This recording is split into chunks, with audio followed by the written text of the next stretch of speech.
All right, everybody. Thanks for joining us tonight. On behalf of U.S. Rowing, I really appreciate having you all.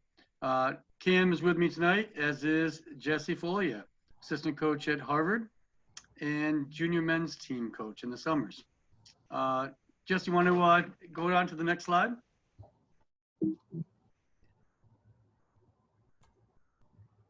So we put a couple slides in just to give everybody an idea of where you're all from. So we have 34 different states involved tonight. More than half of you are rowers. So it's good to see the variety here with coaches and coxswains. More coxswains than usual, so that's pretty cool. Coxswains, I hope you get a lot of good stuff to bring back with you for your bag of tricks. I'll try the next one, Jess. Those are just all the different, we have 500 people that have signed up for the call tonight. So these are all the programs that make up the attendance tonight. We can move on to the next one. I think it's this. All right. So guys, before we get started, Cam and I are both on. We're going to monitor the questions. As the questions come up, if it feels like it's a good place and we don't interrupt the flow of Jesse's presentation, then we'll ask the questions. And I think that Jesse has built in moments where he'll catch up for questions.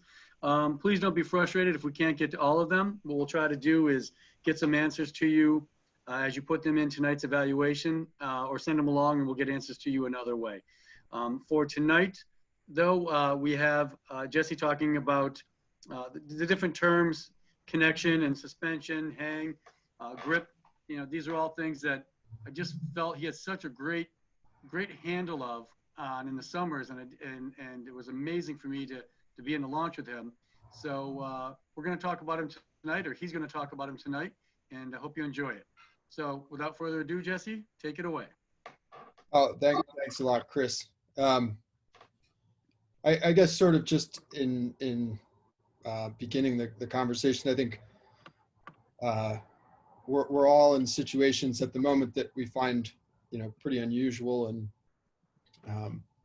I think the thing that I've kind of consistently found myself returning to in the thought process as we've gone through sort of the reality of the seasons being canceled and sort of moving on is that I think we can all agree at this point that just the idea of being back on the water, even on the worst possible day that you've ever had, seems like a significantly better alternative at this point in time to sort of where we are at the moment. And I kind of left the group here at Harvard when we had to bring this season to a close sort of with that thought. And I think it's kind of important to sort of reflect on that for the moment now as we sit here kind of wishing that we were preparing for, our dual season or what have you, and, moving into the championships and national championships and so on and so forth, that I think it's fair to say that once we all return to the water, we're very much so going to be in a position where, even the worst day out there is going to be something that we really treasure and really relish. So, in standard Chris Chase fashion, he's given me a topic that essentially we could probably spend the next 3.5 or 4 hours discussing. Grip, suspension, and hang, I think, covers pretty much the extent of the entirety of the rowing stroke. And, as much as I think some people might like to hear my thesis on rowing, I'm going to try to give it in a little bit more of a Cliff Notes or Spark Notes version tonight, in just some of the strategies that I've kind of developed over the years and being able to sort of work specifically on the technical side of developing and coaching the front end. And before we get started, I think there's a few caveats that I want to go through, because I think it's always important to remember that there's so many different perspectives on rowing. There's a lot of ways to make boats go fast, and all you have to do is show up at whether it's the regional championship or national championship or the world championships, and watching the boats kind of row around, you can see that there's a lot of different ideas and sort of terminologies that are clearly being utilized, a lot of different styles that people go through.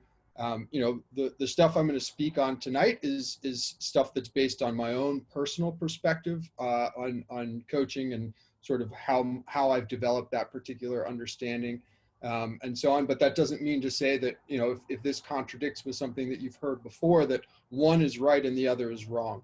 I think in rowing, if you're in anything except the single, coordination is the key element. Everybody can, as long as they're doing the same thing, it can be a little bit different um, than the other person, but as long as they're sort of doing the same thing, then you find yourself in a position where the boat's going to go pretty fast.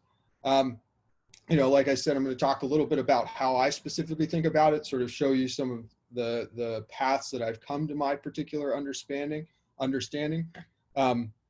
Vocabulary. I think, as coaches or as coxswains, the most valuable tool that we have at disposal is the vocabulary and the words that we use. And I think we can all agree that oftentimes it's not that the message is incorrect, it's the way that we're presenting the message as being, not as responsive, or people having a harder time relating or so on. And I think we can all say that just hearing something in a very different way or in a little bit of a different context can be incredibly, like, you have that light bulb moment, right? Like you hear exactly the same action, but it's just described in a slightly different way. So I'm going to share sort of some of my favorite, analogies, talk a little bit about like the specific verbiage I use and so on. Again, probably the concepts that we're talking about are very, very simple, or the way that we're thinking about them, but sometimes just getting some different and new words can be really helpful. And then indoors versus on the water. I've given sort of a version of this presentation before at US Rowing in January. And at that point in time, we were obviously all very much sort of in this phase of the year where we were getting really excited about the upcoming season and starting to think about how we were going to transition from the work that we were doing indoors to then putting into a boat. And focused a lot of my energy at that particular time on some of the specific on the water stuff. We're definitely going to talk about some on the water components and things that you can be focused on there as well. But I try to add a little bit more information about ways that now that maybe we're training in slightly more isolated scenarios. I guess a few people are out there still being able to get out in singles, but not a lot of team boats going on. So be able to like focus on some concepts indoors that we can then carry out onto the water. So I think like one of the first things that's really important for everybody to remember as we're talking about rowing is that the rowing motion itself is a cycle, right? And in a cycle, or anytime you're talking about a circle, there is no beginning and no end point. Each link supports the next, with no link being more important than the next. And, if we're talking about, coaching one specific part of the stroke, I think it's really, really important that we then are also willing to take a step back and be able to see exactly what's leading to that particular chain of mistakes. And like with it being a circle, oftentimes the entry can be a result of something that's happening much earlier on in the recovery or so on and so forth. So, just think about it as a circle. If you address one part of the circle, then you have to move on to the next part and to the next part and the next part, and keep building that sort of in an outward trajectory.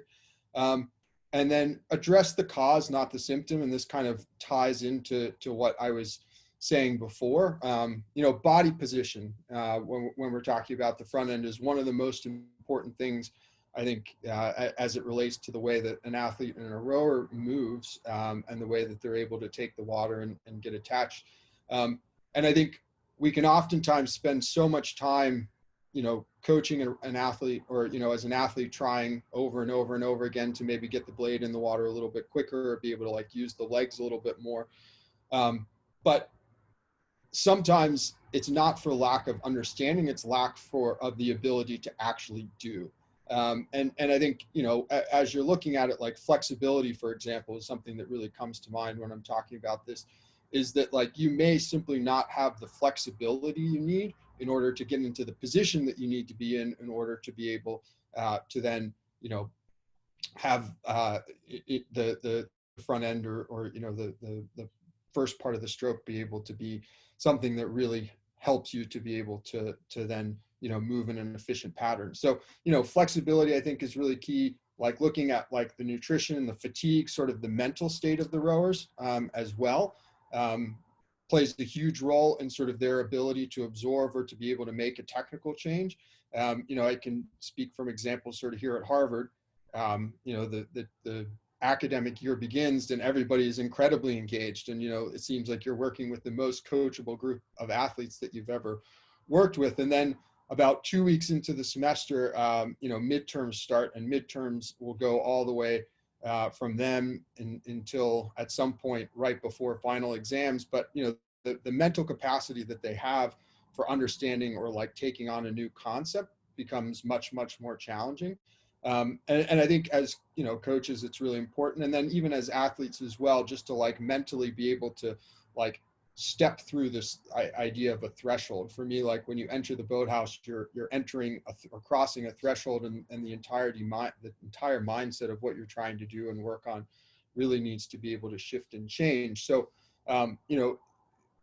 don't think about coaching, or don't think about like making a technical change as just what's happening in that moment. Make sure that you're addressing all of the areas of yourself as an athlete or as a coach, addressing or taking into account all of the different things that have an impact on sort of where the athlete is coming from and how they're approaching the process. I've shown this slide a few times before, those that have seen me speak before, but there's sort of this invisible pink unicorn that we talk about in rowing all the time. Sort of this mystical, magical thing that every coach really, talks about how amazing it is. And, that's boat feel. Like we'll often be like, yeah, that guy just has like a really amazing feel for the boat. Like he just feels what's happening. And I think that's great. And I think generally speaking, from a technical perspective, that's what we're trying to teach. It's not a matter of position-based rowing, right? Like that's something that I really like, or really stylized, where you're thinking about being in one particular motion at a particular point in time. You're really trying to feel this fluid system, how it's moving, and essentially, not getting in the way of it. So I've sort of defined in my own mind, and I think it's kind of an important thing for everyone to do, is sort of make these like very concrete definitions, really think about the words that you're using. But for me, boat feel really comes down to the understanding of utilizing your body to apply maximal force to the pin, utilizing your tool to leverage the vehicle at maximum velocity. And when I'm coming at the coaching side of things, or the understanding of rowing, the key word in there for me is an understanding of it, right? It's not just doing it, it's having an understanding for how to do those things. And I think if you have an understanding of it, that gives you the ability to then move from boat class to boat class, move from lineup to lineup, and be able to mesh sort of with the overall ingrained pattern that's happening. And this is something that we spend a lot of time talking about and working with the junior athletes over the summers. They're all coming into the camp scenario with sort of very different understandings of the way it's supposed to happen, and movement patterns and so on. And it's the ones that have this unique understanding of how to do it that happens. Obviously, like your body is the engine, the tool that you have is the oar, and then the boat itself is the vehicle. So it's essentially you like having an understanding of how your engine or your body works, in order to be able to use the tool that's at your disposal in order to make the vehicle that you're sitting in move as fast as possible. So as I'm going through my description, I want you to have sort of that understanding or basis for, when I'm talking about making a technical change, I'm trying to create a much higher understanding of how to utilize those particular things. And I'll talk about them all sort of in very different and very specific ways. So before we sort of get into the next section, which talks a little bit about sort of the specific things that I've called upon sort of in creating my understanding of, the way the rowing stroke works, like good technical rowing and all that kind of stuff. I think it's probably important for me to provide just a little bit of context and background. I know some of you know me quite well, and others probably, or I know I've never met many of you, but So my pathway in the sport of rowing has almost essentially exclusively been from the coaching side of things. I did do some rowing at the high school level. I would say that high school level rowing, especially now having a lot more perspective, was fairly amateur. Although if you were to ask me at the time, I certainly would have told you that I was quite the talented oarsman or so on. But, you know, coming out of it and having more perspective, a lot of what I've learned is not from, I can very rarely actually call upon my experience of sitting in a shell in order to help explain something to a rower.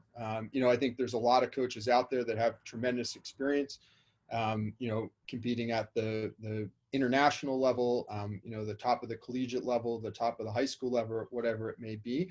And they can really call in those experiences from having been in that particular position. I certainly have not. So I think it's required me to really go out and create, you know, what I would call a multifaceted approach or multifaceted understanding of the way things work. And that comes from obviously develop a kind of coaching eye from watching things, you know, developing a little bit more of an academic lens by going through and being able to like read literature and study telemetry and that kind of stuff.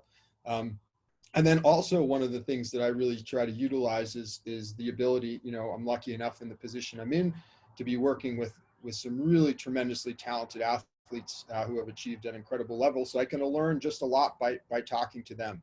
And, you know, to the coaches out there, I would really advocate that you spend some time interacting with your athletes and creating a consistent and constant dialogue. And I'm not saying that you need to consistently listen to everything that they have to say, but I think if you can establish that, it really helps you to have a much better understanding for what they're experiencing or how they're experiencing it in the boat. And then you can also learn a lot. You know, I think, again, if we're talking about the idea of coaching really being about teaching, you know, the lesson is only as good as what the students are receiving from it. And I think sometimes we have a very specific lesson that we're trying to dictate, but then it's a, you know, the message that is actually received is very different. So when you're having these conversations, you can really quickly be able to have an understanding of what the athletes are taking away. And then, you know, from the athlete perspective, I think it's really important that you are able to develop a dialogue of being able to explain to your coaches exactly what's happening. And I can tell you from my experience as a coach, the thing that drives me the craziest that athletes say when you ask them how it's going is their immediate response and tell you the boat's unset. Because, you know, I've watched and witnessed many of boats that were always down to the port side or the starboard side at some point during the stroke that still went plenty fast. I think, you know, boat stability is obviously an important factor in the overall sort of, you know, cycle of the rowing stroke. But I think as athletes, it's very easy for you to just immediately get focused on that one particular thing. And again, if we're talking about what the causes are, like boat stability or boat set, the boat being offset is not the cause of the problem, right? The cause of the problem is something that's being, you know, dealt with in the way that we're at the release or the way that we're, you know, moving the handles across or something like that. So moving to that extensively is not going to be a particularly valuable path forward. And then sort of on top of that, like make sure that you're really clear, you know, from an athlete's perspective when you're communicating, that you're talking to your coach exactly about what you're feeling, and don't just say, oh, it feels rushed. Well, what about it feels rushed? And I think, you know, from the coach side and the athlete side, the more specific you can be and the more thoughtful you can be, the more understanding you're going to have. So we'll get into the good stuff now. That's sort of my background and so on. So the first thing that I sort of think about when I'm looking at the front end, this is you know, basic force curve or telemetry data that I took out of you know, one of Valery Kleshnev's literature. And, you know, some of you may be very familiar with this, others may not be. So just going to kind of run through it from a basic standpoint. Over here would be the entry of the blade. Over here would be the release. And then essentially, you know, as you're looking at it, the blade enters the water, it loads, you know, you're by applying force on the handle, you know, you sustain the force as you come off, and then the force diminishes. It's impossible to be able to sustain force over the entirety of the stroke. I think we recognize that. Now, obviously, you know, if you think about it from a basic standpoint, what's the most ideal force curve? If you have a set distance that you're able to row, well, the force would immediately spike on, be sustained, come across, and then come off. And we know that, like, you know, a rectangular force curve is not something that's actually physically possible. So, you know, essentially looking at it and being able to determine that, like, you want to get something that's as close to a rectangle as possible. When I, you know, in Valeri looking at this, the sort of the takeaway or the Cliff Notes version, and I'm sure if he was on here, he would interject here and tell me that I was being far too simple in my explanation. But when I look at it as a layman, as someone that is not a physicist or a biomechanist or anything like that, the things that stick out to me that are important is sort of the trajectory, or the angle of approach is what I will often use when I'm talking about it. And that's sort of the angle at which the force is applied and kind of comes up onto the face of the blade or onto the pin. And then the thing that really stands out to me here is sort of this nub, or the ability to sustain. And I think if you're looking at different force curves, there's sort of two different types. There's what I would call a hill, which I would say is really representative here. And then there would be a mountain, which would be maybe a little higher at the very top, but very pointy. And as Valeri was making these studies, he found that sort of the most effective force curves are the ones that are able to sustain 70% of whatever their maximum value is for as long as possible. So if we're talking specifically about the front end, I think it's really important to understand that you're trying to set up the front end of the stroke in a way that allows you to sustain it, right? It's pretty easy to be able to spike the force off of the front or be able to get the force on very quickly.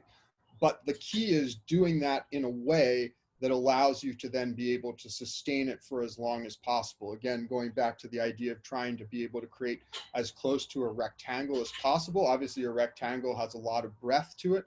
So we're trying to be able to attach force here in a way that doesn't just spike it and then drop off, but sustains it above that value for as long as possible. And that's what I always think about the entry, the front end, or what have you, is, am I doing it in a way that allows me to sustain pressure? Because length is defined by the arc of the blade, but specifically it relates to the amount of time that pressure is being applied, right? You can row a very long stroke arc, but if there's not pressure being applied or not force on the handle throughout the entirety of it, then you're not actually applying propulsive force to the boat and being able to move it through its entirety. So I always want to make sure that the athletes have a really clear understanding that length is defined, again, by the arc of the blade traveling, but it's also defined by the amount of time that's force being applied. And obviously, the longer that the force is sustained over that period of time, the better it is.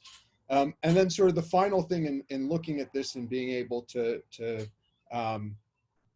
sort of analyze is, when I looked at this, I kind of took away this sort of approach, right? We all have these various approaches or the various ways we speak and talk about things.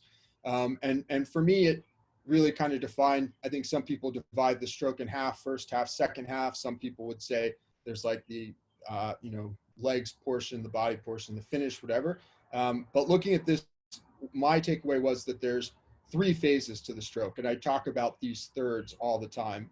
The first third would be essentially from the blade going into the water to the blade loading. And I would say that sort of covers this part of the graph. So I talk about that as being attached. All right. The first third of the stroke, and that's basically the handle. If you're in a sweep boat moving from outside of the gunnel to about the toes, you're all about trying to attach the blade to the water.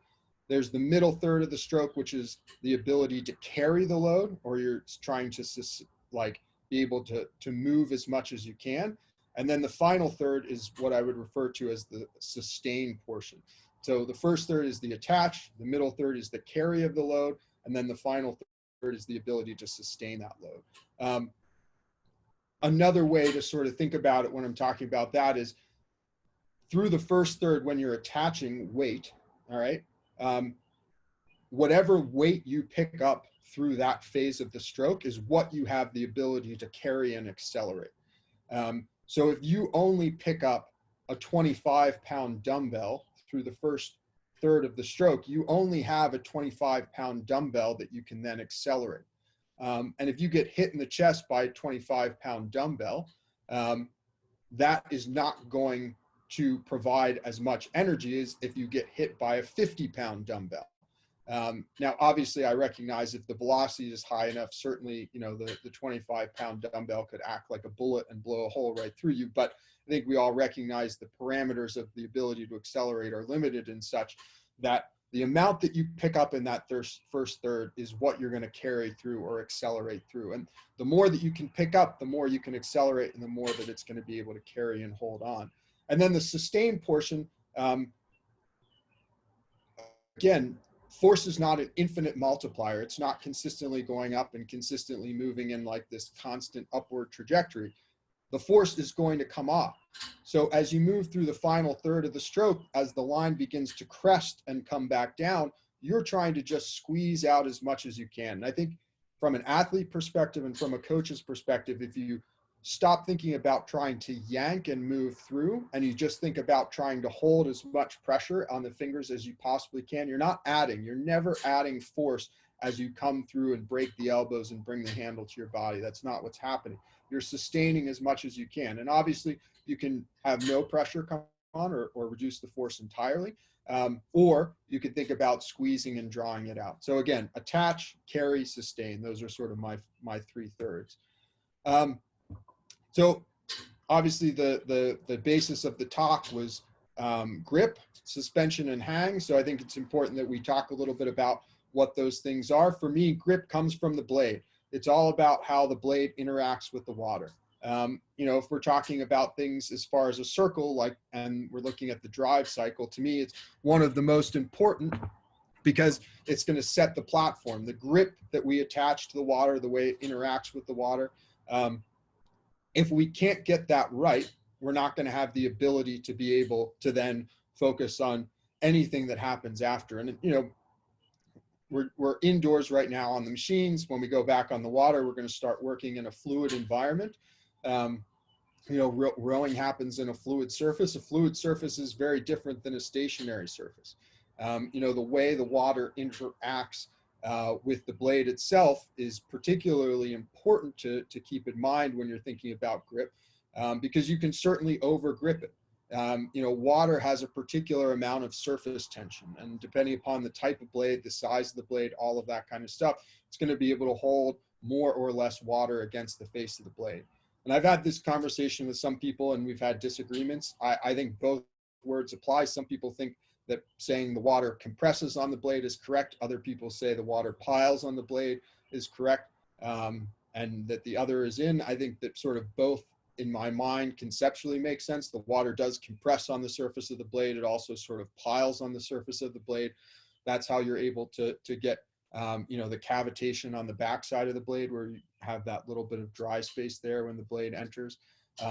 So when I'm talking about grip, it's all about how the blade is interacting with the water, providing just enough that you're able to hold that water surface tension against. One way to think about it is we've all done, as a child, the experiment of putting a penny down, taking a water dropper, and you drop little water droplets on top of the penny, and the water sort of piles up on top. And then at a certain point, you put another drop, and then the water dissipates. And the grip of the blade to the water is no different. You can continue to pile, but at a certain point, it's going to tear and break through. And once you've broken that, it's really hard to then recompress or reattach the water to it. Suspension, for me, it's all about the feet, and it relates to the pressure on the seat. And it's really important that you're thinking about full body engagement. If you're thinking about suspending, it comes from two particular points in my eyes. It's the sort of this idea of being suspended between 2 points in the boat. Obviously, there's the handle, which is out in front of you, and then the stretcher there. And then if you're suspended between those 2 points, you're thinking about being just a little bit lighter on the seat. Obviously, you can be much lighter on the seat and come way up and off, or you can be just a little bit lighter. I think it's what you're trying to accomplish. You're going to be able to describe it in different ways. But for me, suspension has a lot to do with sort of the idea between those two. And then hang comes from the handle. All right. I think, you could tell somebody to go out and grip, with their thighs, or think about gripping with their hamstrings, like they're going to have a concept of how to do that. If you were to tell someone to try to hang from anything but their hands, the concept is not going to be particularly resonating. So if I'm trying to talk about, hanging, it's generally in relationship from the handle, and it relates to the lats, the shoulders, and the arms. And I think using those three terms, having a clear understanding of sort of how they all relate to each other, how they integrate with each other, is particularly important when you're talking about one particular concept. This is just another depiction that sort of, in my eyes, sums everything up. I'm sure many of you have seen this before. I think it comes from a British rowing technical description or technical document. But to me, it sort of encapsulates all these thoughts or concepts in a very visual way.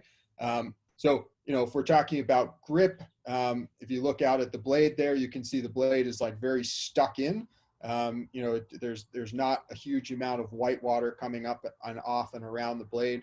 The blade is in a very stationary position, working against something as close to a solid as it possibly can. You've applied a certain amount of surface tension. Suspension, talking about how it relates to the feet. Obviously, that's the only point of contact in this particular picture when it comes to the boat. They've taken and removed the rest of the shell there, but you can see that like the positioning there is quite good.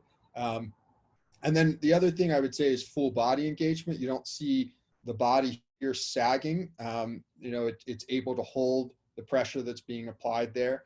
And then the hang, if you just look at the handles, the shoulders, and the arms, everything, there's zero tension. I mean, I think probably a lot of people have used the analogy before, but like the difference in strength between a rope that is stretched versus a rope that has like a kink or what have you in it, the straight or stretched out rope is going to be able to provide a much more point-to-point contact between the two. If there's a kink or coil in it or what have you, before you're able to apply pressure from one to the other, then that's certainly going to need to get stretched out and moved. So, if you look through the arms and the shoulders here in the hang, completely loose, completely stretched. The suspension is coming from the feet, with the body being fully engaged.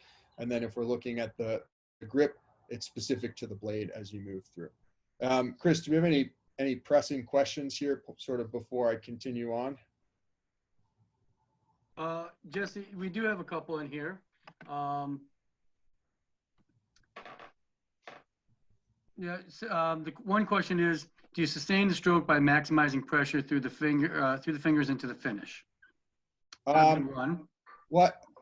think it's important not to think about maximizing the pressure, because you're not maximizing the pressure, right? If we go back and look at our slide here, like we talked about, the force is coming down consistently, right? Like you're not feeling the same force in the fingers here as you do through there. You're trying to sustain it for as long as you can.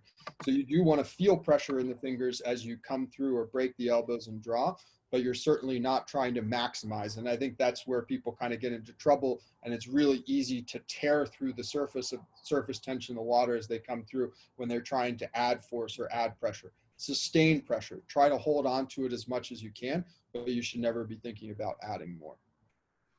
And here's another one for you. How can you separate out the difference between carrying and sustaining the load? Can you say it differently? No. I mean, yeah, for sure, I guess. But for me, like,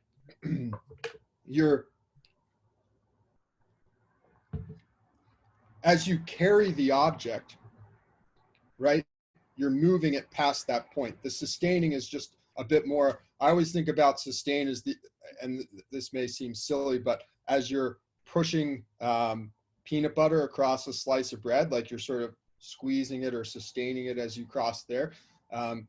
Carry, in my mind, there's a lot about change of pace. If you think about the way the handle changes pace, the middle third of the stroke, it changes pace at a greater quantity per time traveled or per unit traveled. So it has a higher change of pace through there. So that's what I think about carrying, is trying to carry and move it through that point. Okay. And One of the attendees was curious to know what are some of the indicators or signs that a physical limitations, like flexibility, core strength, fitness, Yeah. is what's really preventing good grip, suspension, or hang. I think a big part of it is looking at the body positioning. I spend a lot of time focusing my energy on making sure that they have good pelvic tilt. And unfortunately, like we're not in a room together, so I can't sort of demonstrate it. But essentially, if you're thinking about like if we're all sitting right now on a chair, there's a couple of different ways we can be sitting. The first way would be sort of up against the back, just sort of lounging, what we would normally be doing, and then be able to sit up vertical. So you think about your sternum being over your belly button and your groin.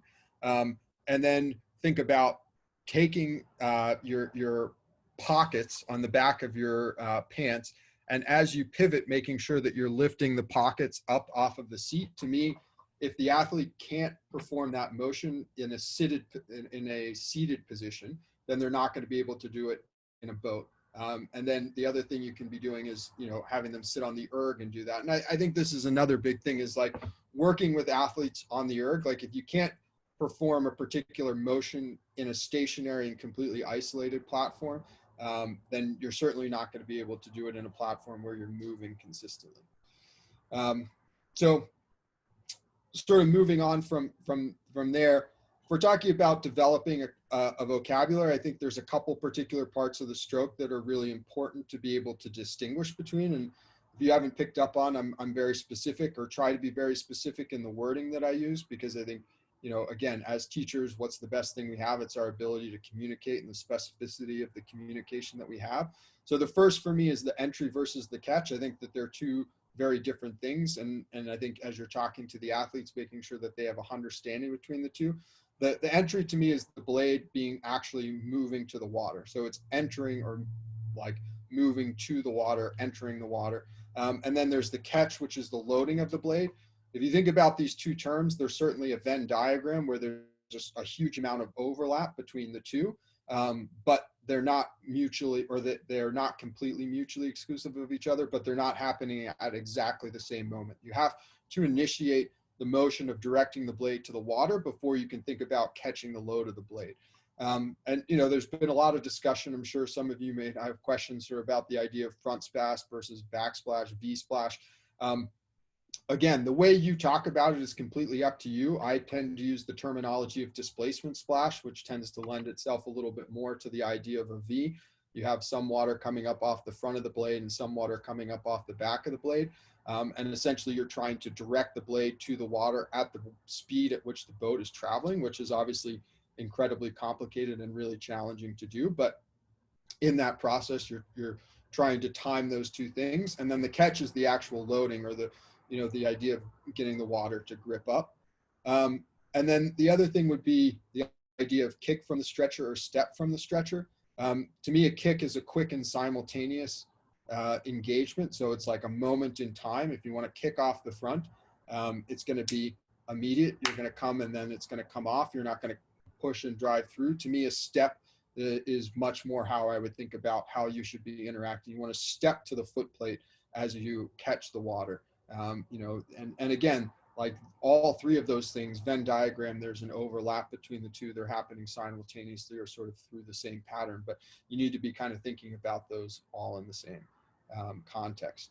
And then whenever I'm describing something, I try to use sort of three phases to look at them. What's happening, how does it feel, and what does it look like? I think oftentimes we'll stick to one of those. We'll say, what's happening, your blade is skying, your blade is skying, your blade is skying. But we'll never talk to them about how it should feel or what it should look like. So when I'm making a technical change for an athlete, I try to make sure that I go through the process if they're not getting one of these particular things to go to the other. And I think as an athlete, you should be thinking about them from all three. So not just like what's happening, but like what should it feel like, and then the visual as well. So if we're talking about the catch or the entry, like what's happening, the blade is entering the water. How does it feel? It feels like the weight is coming off the top of the handle. And then what does it look like? The splash. So if you're trying to get that idea of the entry of the blade down, like you need to be thinking about the physical action that's happening. How is it going to feel all right, in your body, like what are the things that you're looking for, and then the visual cue of what it's looking like. And I think that kind of relates to sort of this next concept, which is like when you're coaching, you really have to be cognizant of being able to make sure that you're teaching to everyone. And as a coxswain, you know, when you're describing things to athletes in the boat, making sure that you're talking to every specific type of person to understand. I know for me personally, like I'm a very tactile person. You know, I'm someone that like when I can interact with the particular situation or be able to interact with, you know, the medium that I'm trying to work, it has a much better understanding. I mean, my parents are on this call and I'm sure that they would agree with me, but you know, I got lots of Christmas presents as a child, and oftentimes one of the first things that I would do with like the RC car I got would be like, you know, play with it for a day and then immediately take it apart, and then put it back together with like, you know, a few parts left out here and there. But for me, that was very much a part of being able to understand that process and being able to you know, integrate with it. So for visual learners, you know, they're the people that are going to be able to like want to see video and pictures, right? They're going to want to be able to do something in front of a mirror. They need to be able to see it in order to be able to understand it. A tactile learner, again, a tank demonstration, rowing by pairs. So like being able to really feel what's happening on the end of the blade. You know, someone that's going to, you know, really respond well to you coming up and actually being able to physically manipulate or put them in the right position. You know, they're the ones that need to be able to really have a physical interaction with the concept that you're trying to get, to be able to get an understanding of it. And then, you know, here at Harvard specifically, and many Ivy League institutions, and you know, many high school programs as well, you know, the academic type of learner is someone that needs to have, you know, the ability to read you know, some of Valery Kleshnev's articles on the particular subject, to be able to go through the process of looking at, you know, the science behind it, you know, graphs, telemetry, all that kind of stuff. So as you're talking about coaching, like, are you approaching things in all of those ways? Or as an athlete, are you recognizing what type of learning? Like, if you're not a visual learner, watching all the video in the world isn't going to be something that's particularly helpful for you if you're trying to get a concept. Maybe you need to actually go out there and do it, be able to feel it in a tactile sense. So knowing the type of learner you are as a coach, making sure you're addressing all of those particular things. And then the final thing I'll sort of go before I get into some more of the actual specifics is whenever you're doing drilling, make sure that you're always trying to introduce speed into what you're doing. The goal in rowing is not to be able to like paddle around at, you know, 145 or 150 splits and look really like pretty and sharp as you do it. Like the goal is to be able to, if you're rowing the heavyweight men's 8, to go, you know, in the 520s, you know, high 520s, low 530s, over 2,000 meters. You have to be able to do, you know, go incredibly fast. So everything that I'm doing when I'm trying to teach a concept is generally starting very slow so they can feel it, but we're always scaffolding it. And we're going to talk about some of the on the water exercises and why that's important, but always find ways in what you're doing to introduce speed to what it is. So even if you're just at home right now on the erg and you're going to do a technical sort of or a lower intensity workout and be thinking about some technical things, make sure that you're always thinking about finding ways to engage and add coordination with higher and higher speed. So maybe that's just doing some short bursts, maybe that's doing some quarter or half slide builders, anything like that. So next I'm going to get into some specifics of how to incorporate some of this front end stuff to indoor rowing on the erg and then on the RP3. And then we'll finish off with the on the water. But Chris, anything else to address here before we step into those? Hey, Jess, we have about 15 minutes, so I don't think we'll, I think a big point to make is for everybody who's asking questions. Jesse has his email at the bottom of this PowerPoint. You're welcome to reach out to him as per Jesse. So we'll let you get going with this so we don't bog you down with questions right now. All right, sounds good. I've, as always, have a tendency to over talk. So the first thing, if we're talking about the erg, I think one of the most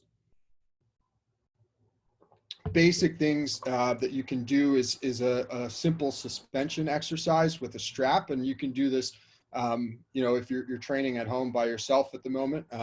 And I'm sure some of you may have done this before, but essentially what you do is you put a boat strap through the handle here and then through the cage here and tighten it up so that the person can be up at the full compression point. And as they come up to the full compression point, what you're going to try to do is get them to hang between the handle and the stretcher, to be able to feel, you know, what it feels like to be suspended between those 2 points.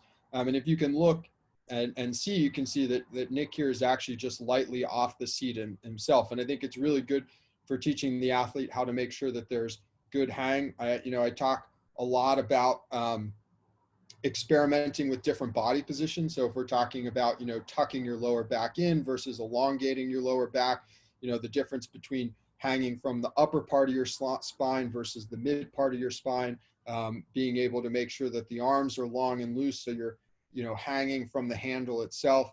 And the other big thing that I think is really critical for this is thinking about making sure that you have 360 degrees of core support.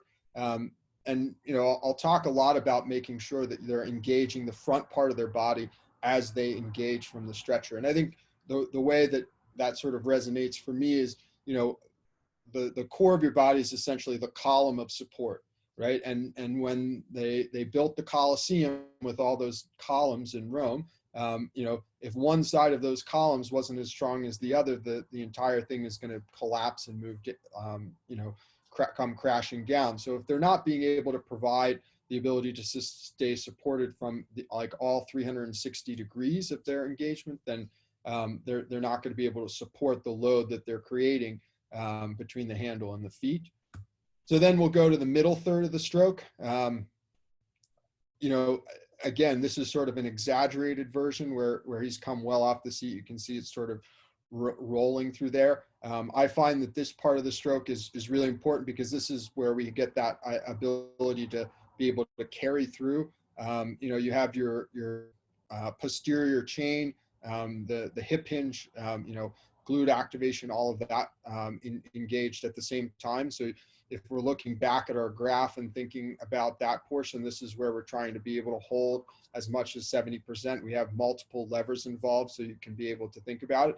And when we first do it, like in this slide, you can see it's a bit exaggerated. I've had him like really focus on coming up off the seat a bunch. And then what I'll try to have the athlete do is go back and still stay a little bit lighter on the seat. Maybe we'll focus on just being high enough that you could slide a piece of paper sort of underneath you as you move through there, but making sure that you're not coming way back up in the air off of it. And, you know, like as we're doing that, like the thing that I'll talk a lot about is focus on the horizontal suspension, right? Focus on being horizontally attached, hanging horizontally. So, you know, the major point of pressure is still these two, but as you move through it, you're really thinking about being able to stay on a horizontal path in relationship to those. And then obviously the finished position, same sort of thing. Like you can see here, he is a little bit up off the seat. I think that this is really good for being able to experiment and feel the forearms staying level. You can experiment with different positions. I think this exercise is really great for tactile learners to be able, you know, you can get in there and sort of manipulate, push their shoulders down or hold their body in a particular position and so on. One of the biggest teaching tools on land that I utilize is the RP3. Been using them in sort of some capacity for probably about 8 or 9 years now. I recognize we don't all have access to them. I think if you do have access to them, they're incredibly beneficial to being able. The thing I really like about it is I think, one, it creates a much more similar platform or similar loading pattern to the boat as far as the way the flywheel's set up. And then obviously, secondly, a dynamic machine. A dynamic machine is going to be able to provide, you know, the boat itself is a dynamic motion where the seat is basically stationary and then the vehicle is moving around you. So I tend to feel like it's better for teaching it. When I'm looking at the RP3, there's sort of 3 things that I'll look at. The first is seat stability, the second is directional change, and then the final thing is the force curve. So I have a couple of videos of this. So I'm going to try this out. This is my first time switching over to video, so I apologize if it doesn't work. But So this is the first video here. This is a young man who was on the junior team a few years ago. If you look, the thing I'm looking at is how stable his seat is, right? How much movement is there on the seat? And you can see he's just bouncing and moving and like kind of going all over the place. There's really no stability whatsoever. And if we're thinking about it in the context of like, the boat and so on, the seat is really actually pretty stationary. And when you put the blade in the water and you begin to push, you're trying to push yourself up the tracks or move the tracks out from underneath the seat. If we just kind of like slow this down a little bit, you can see he's really bouncing and moving around quite a bit. And the seat leaves the machine without the ability to kind of really hold it in place. If you find sort of a point on the ground that you can kind of reference there, look at how much movement there is between the seat and the machine, when in reality, the machine is what needs to move and the seat should be completely stationary. So just exclusively working on that, we were able to make a whole bunch of progress on this particular concept in a pretty short amount of time. I think this video was taken maybe 3 or 4 days later. And if we look at sort of the same pattern here, you can see how much more still and controlled he is, how he's able to bring the machine to him, move the machine away without having a whole bunch of loss. Essentially, if the seat is moving away from the machine, if they're moving in opposite direction, that's some sort of loss. You're not applying that force directly into the handle itself. And again, just sort of like slowing it down. We look, there's still a little bit of movement, but he's certainly doing a much better job of being able to sort of stay stationary and in one particular place. And then this is another video of sort of the same thing. This is a little bit more well-established athlete. This is Connor Harity during his junior year here at Harvard. He was able to recently race for the U.S. At the most recent world champs in the 8. But the reason I really like this video is you have this water bottle right here. And I think it provides us like really good context of if we're looking through the drive phase and you compare his seat to where that blue water bottle is, you can see that he's exclusively moving the seat through that phase. He starts to get a little bit of slip through there. And you're always going to have a little bit of tuck under in the seat and the way it moves sort of through that phase of the stroke. I tend to look at it more specifically through like the first and the middle third. But again, if you look at how still and controlled he is with how he's moving the machine, from the feet, from the handle, lots of hang from the arms, body is completely still, doing a really good job of supporting himself from all 360 degrees of his body as he moves through there. So that's one thing. Like if I'm just watching the athlete initially on the machine, I'll spend some time just sort of looking at how stable and still their seat is. And, sometimes we'll put a piece of tape down on the floor underneath us and have them focus on that. The water bottle trick is really great to be able to get them to focus in on it. And then the other thing I had mentioned is I always look at how the front part of the machine or the front part of the cage is moving. As it moves through the initial part of the stroke. So here's a video. This is the junior men's 8 from this past summer, so 2019. Certainly a very talented group of young men. They worked really hard over the course of the summer to make some improvements. But I want you to kind of, as they're rowing here, just sort of look down the row and be able to like kind of keep an eye on the way the machine moves in and out, specifically through the last third of the recovery and the first part of the drive. And as you're moving through that part, to me, the speed of the machine coming to you and the speed of the machine moving away should be uniform.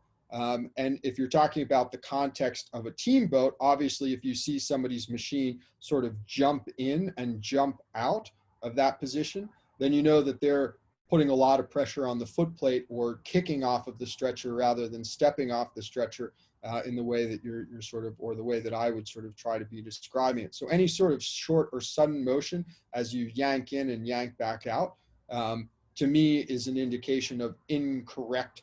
If we're talking about the front end being the foundation and the way that we build the curve allows us to have the ability to sustain, it shows us a real weak link in our ability to do that. So just as, again, as a reference point, here is another video. Hey, Jesse, while you're loading that up, we have a couple questions that point to the fact that a lot of times in your videos, the guys have no shoes on; they're in bare feet. Yeah. And what is your thinking behind that?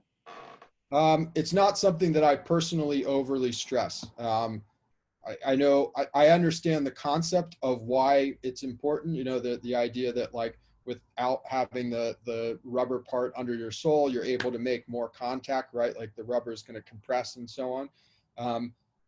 Occasionally I'll have athletes do it. At the same time, I also think that there is some value to having like a little bit of a wedge under the back part of the shoe, even if you have a little bit of a loss. I think that's sort of the basic concept of, like a bat logic plate, is to create just a little bit of a shim there to be able to make contact a little bit sooner. So again, for me, it's not a must or a requirement. I certainly understand why. So this is sort of just a reference point. If you watch the front part of the machines, I call it the pointed end or the nipple, but basically, again, it's not a perfect synchronization, but I think if you compare it to sort of the video previous, you can see that it's a much more uniform path, and you have a lot less sort of kick through the top there and a lot more sort of pressure and consistency. The way it moves in and the way it moves out is much more uniform. And then the last video here for the RP3s, talking a little bit about, like, if we're looking at the curve, which is one of the things that the machines provide for us, and going back and thinking about the telemetry thing that we looked at earlier, so being able to see, so that we're looking at this young man right here, Lucas. I think he does a really good job. Again, if we had spent a lot of time this year of working on the stability of the seat, you can see that there's not a lot of movement through there. The seat stays almost completely stationary as he presses and extends. Again, there's a little bit of movement as he breaks his arms and comes back through there. But he's able to press the machine away, be able to press the boat and move it away. And then, if we look at it in relationship to the idea of looking at a curve, like, I would say that he does a pretty good job of creating what would be considered sort of the ideal application of force. He attaches, he's able to carry it for quite some time. Maybe you'd like to see that level out just a little bit through there, but I'm not going to spend too much time. It's very smooth and consistent. And then he sustains. You don't see like a hump coming off the back where he's trying to be able to add more force as he comes through there.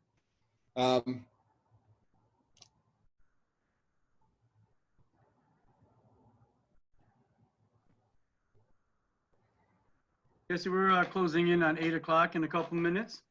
Yep, I have 2 more slides I want to get through. All right. Yeah, absolutely. So if we focus on sort of some other things, I guess we won't necessarily get to the on-water portion, but maybe, Chris, that's a reason to have me back at some point where I can just talk about rowing on the water. But if we're talking about it from an indoor perspective, I think setting up a mirror can be really valuable. I'm a big fan of putting the mirror on a 45-degree angle, because I think it provides both a horizontal and a vertical perspective of what you're going to see. Some people erg with the mirror directly in front of them consistently, and some of them erg with it directly on the side. If you're one of those people, I would say change it up, get a different perspective. It's always important part of the stimulus, get response sort of idea. And then the other thing, video is a great way to be able to look at this. Record it live or QuickTime or Apple TV. So I don't know how many of us necessarily have, one of the old school camcorders lying around that you can set up and then be able to, have it hooked up to your television and see. But if you have your iPhone or your cell phone, and you hook it up to your computer with like its charging cable and open up the QuickTime player, you can make the video on your camera or the camera on your phone be the live video feed. So you can set it up so it sees you, and then be able to look at your laptop and be able to watch in real time how you're making some of those changes. Or if you have an Apple TV, you can mirror the screen on your iPhone, set it up, and then project it to your TV and be able to do that. Experiment with different damper settings. If we're talking about trying to get the idea of feeling what it feels like to be connected consistently as it's a little bit lighter, I think what I would do is put a towel over the fan itself that like reduces the resistance. You're able to see some like really sweet splits, which I think we all enjoy, but it's also going to really teach you to be able to change direction, pick it up and carry it. And then if you feel like you're having a hard time being able to attach, remove the cage or put the damper setting all the way up to 10, make it feel heavier. Again, start with a context or start with something that you can really be able to feel, and then lighten it up just a little bit and a little bit as you move on from there. So yeah, thanks for everyone that tuned in. Really appreciate everybody taking the time, before or after their dinner to sit down and be able to, have a conversation about rowing. I think, my advice again to everyone is to utilize this time in the best way that you possibly can. My email is there up on the screen, jfolia@fas. Feel free to email me at any point in time if you have questions about what we talked about tonight, or just want to chat about rowing. I'm happy to share the videos as well that we looked at tonight, so that you can kind of take some time to dig into them a little bit more. And Chris, obviously, thank you for setting these up. I think you're doing a tremendous service to the rowing community, to finding creative ways to bring us all together. So I really appreciate your time. No,